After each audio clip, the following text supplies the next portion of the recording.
barangay, nandito po tayo sa Block 11 Court na pinatayuan po natin ng outpost at CCTV para po sa security ng mga tao rito sa Block 11 at para na rin po sa kaligtasan at kaayusan dito sa kaya nabuti po namin na maglagay ng outpost dito at maglagay ng CCTV na 24/7 po ang bantay ng tanod dito mula umaga hanggang gabi meron po tayong tanod na nakaduty rito.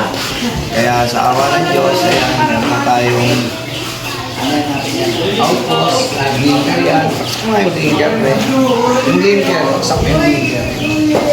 Tapos pinagawa na rin po natin yung ating mga kalye.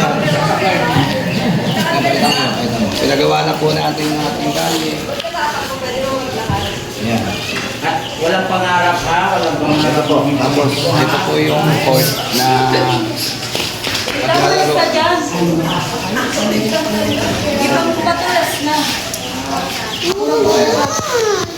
Ito po yung lapit tayo ka sa amin ni Rin. Ayan, ito po yung court na pinaglalaroan ng ating mga kabataan para makaiwas po sa bisyo. Tulong po ni Gagawa at ni Kuya Ban para maayos pang para maayos ng Block 11. Kaya sisimulan na po natin yung liga dito sa Block 11 half court. Kaya mga barangay,